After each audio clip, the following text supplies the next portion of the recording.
heat presses out there that allow you to easily get started custom printing t-shirts for friends and family or customers if you want to start a business doing so. There are a lot of popular ones known as the Cricut EasyPress, some other presses known as the Stahls Auto Clam, which are two styles that I'm going to be showing you today side by side so that you can learn the benefits of each and make the right decision on which one is going to be the best fit for you. Let's get started. To get started, we are going to use the Cricut EasyPress and heat apply a cotton t-shirt with a basic heat transfer vinyl known as CAD cut thermofilm. Now, before we apply our transfer, we always know that first things first is we are going to prep our shirt by preheating. And we're just going to take the Cricut EasyPress and we're just basically going to use it like we would an iron.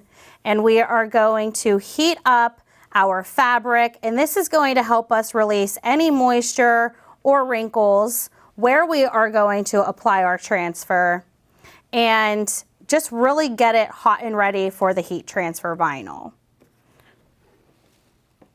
All right, now I'm going to take my heat transfer. I'm going to place that down right where I just preheated my garment and got it prepped and ready. And now I'm going to cover with a cover sheet. This is going to protect not only the Cricut EasyPress, but also my heat transfer as I am applying the temperature. All right, so now I'm just going to place the Cricut EasyPress right over my transfer. This is a 10 by 12 dimension, so it's going to cover my transfer completely for me. Now you can see it does have a digital readout here. It's reading out the temperature and time that I need digitally right here on the screen. And now what I need is to ensure that I'm getting enough pressure for that adhesive to cure accurately to the t-shirt. All right, so now I'm just going to hit my Cricut button. That is going to count down my time. And I'm really just using my upper body weight to lean onto the Cricut EasyPress to apply enough pressure.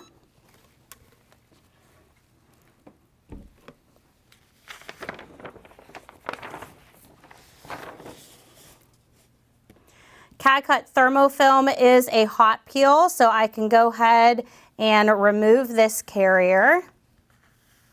And I'm going nice and slow because I just want to make sure that it did in fact apply.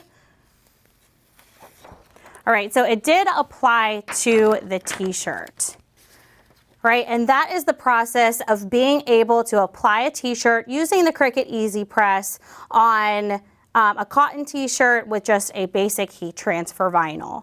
Now let's move on to a different type of application. All right, so this is a onesie, and it is also 100% cotton, and the design that we are going to apply here is a heat transfer vinyl known as CAD cut glitter flake. All right, so I'm just gonna place that in the desired area. Well, before we do that, we need to prep the garment. So I'm going to grab my heat press here really quickly, Cricut EasyPress, and I'm just going to put that on there for about 3 to 5 seconds. All right, all moisture and wrinkles ready to go. Garment is prepped. We can place our transfer. And again, we want to cover with that cover sheet. This is just a basic craft paper that I'm using here. All right, so I'm going to repeat that step. The same thing that I did with the t-shirts. I'm just making sure I'm applying pressure. Now there is not a digital pressure readout here, so it's really just guesswork at this point.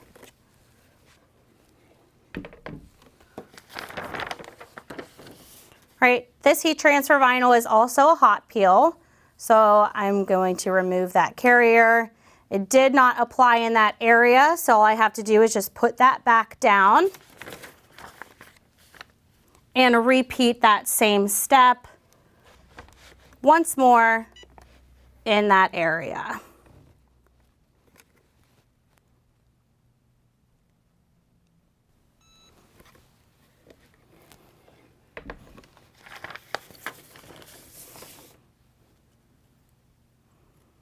All right, and we did get the full application there. All right, now that the onesie is complete, I do want to show you one more application, because as a heat printer and a custom apparel decorator, you are going to use more than heat transfer vinyl. There are a variety of other heat transfer types out there to be able to fulfill orders for customers or do any type of job that may come your way. So the heat transfer we are going to use is a Plastisol ink transfer solution by Stahls Transfer Express.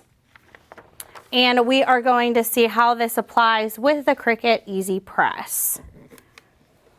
Right, so again, we're just repeating those steps, making sure we are prepping the garment and just doing a bit of a preheat exactly where we are going to heat apply.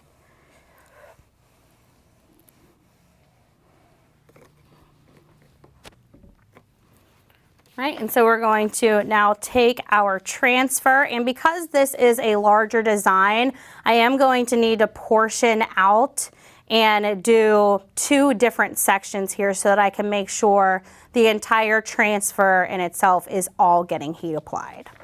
All right, so we're going to turn this over. No cover sheet needed. This release paper that the ink is on is going to work as a cover sheet, so our heat press is protected. Now, as I mentioned, we are going to do this section in 2 parts. So I'm going to start with the top half of my design here, making sure I'm applying a lot of pressure because these transfers do require a firm pressure. All right, now I'm going to move this down and repeat those steps.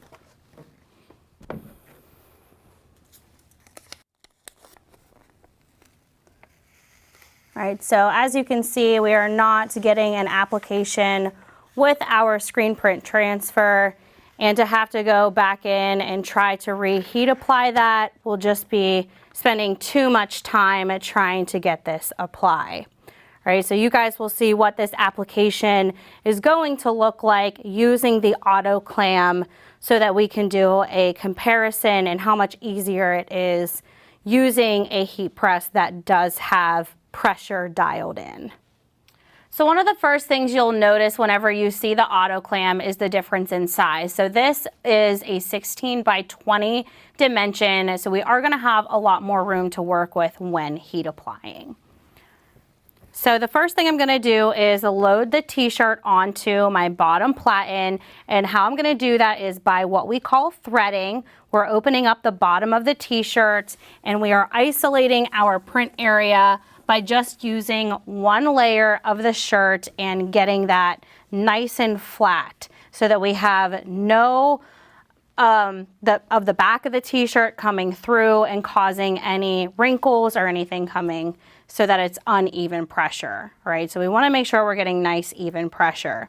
All right, so of course we do want to prep the garment, get it nice and hot, and release any moisture or wrinkles in that fabric. So we're going to bring this down and just lock that, and it's going to count down a 5-second preheat for me. So now the entire surface of my t-shirt is ready to go and I can place my heat transfer. So we are using that same heat transfer vinyl that we demonstrated earlier, CAD cut thermofilm, and we're going to also cover with a cover sheet. So all of those same steps are still going to apply here.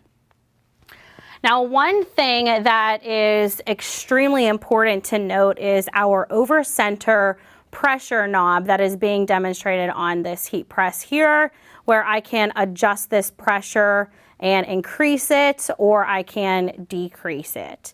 Now, thermofilm is a light to medium pressure, and my pressure is actually going to read out right here. So when I lock this down and it counts down my time for me, it's also going to give me a pressure readout here on this screen. Now that pressure readout is a 5, which lets me know I'm right at a medium.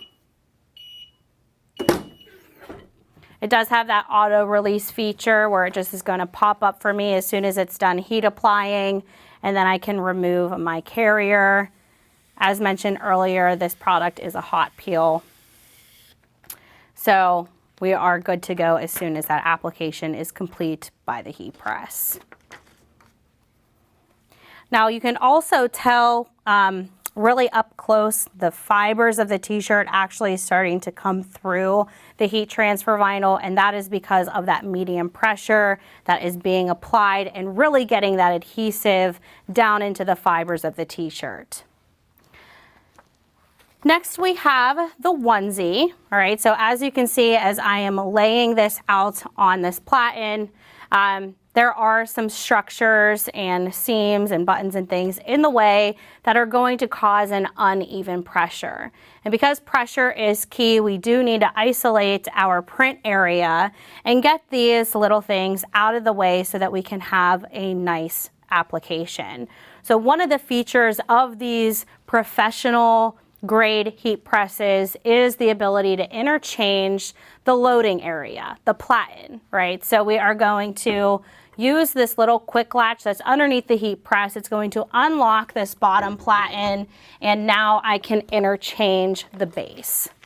This is a 6x10 platen that's just going to sit right in there, and I'm going to lock that by pushing that latch back. And now I can load on my onesie, and those seams and buttons or any obstruction is out of the way so that I can have a nice flat, even pressure. Now because I did interchange the platen, that means that I do need to adjust my pressure of the heat press. So I'm going to increase that by turning this knob, and it's going to evenly distribute the pressure across the platen as it touches down on the 6x10. Now, as you can see from that readout, it was 0. So now I know that I need to increase my pressure more so that it's exactly where I need it to be for the CAD cut glitter flake to apply correctly. And glitter flake does apply at a nice light pressure, so anywhere between 1 and 3 is going to be good.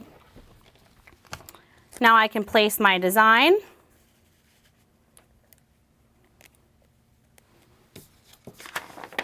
Cover with a cover sheet, and let my heat press complete the application for me.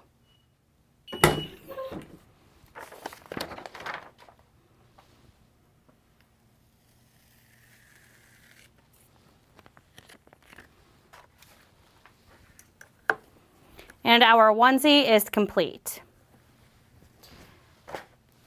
Now we're going to go ahead and drop back in that 16x20 platen.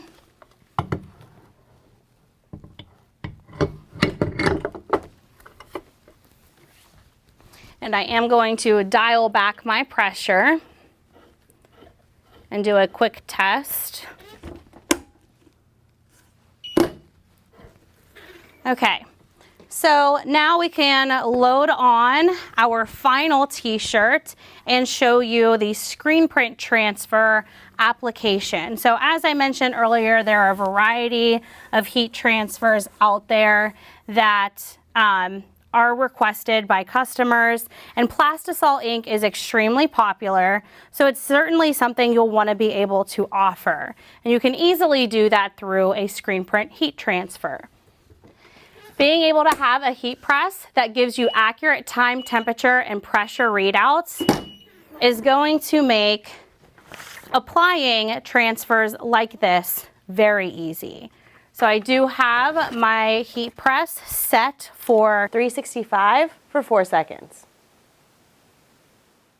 which is a recommended application instruction for this transfer type. Again, this is goof proof from Stahls Transfer Express. And it is a hot peel, so I can go ahead and remove that carrier as soon as it's complete. So now that you have seen both machines operate, now let's talk about how they compare and how they differ. So through the applications that we did today, we've seen that both of them offer digital temperature and time readouts. The biggest difference between that application is pressure. So you saw that we struggled a little bit with application using the Cricut EasyPress because we did not have that pressure readout, so we didn't really know where we were at there. With the Hotronix Auto Clam, we did have a pressure readout, so we didn't have an issue with getting our transfers to apply correctly. That also means longevity of our completed garments and making sure that we're able to offer durable products to our customers. Another thing is time. You can see how easy it was to load on garments to the professional grade heat press so that we could quickly heat apply our heat transfers and get those products out the door to our customers. All things in which we need to be successful at being able to do custom printed garments in a business setting. Now, the other thing you want to consider is price range. Of course, this is definitely on the lower end and one of those entry-level presses that's going to get you started in learning. This is a professional grade heat press, so the price tag on these machines are going to be very different. But there are other heat press machines out there that are entry level and still offer pressure, time, and temperature so that you can ensure you are getting the right application done every time. And more information will be included on these other machines in the description. For other information on the products used in this video, check out other links in the description.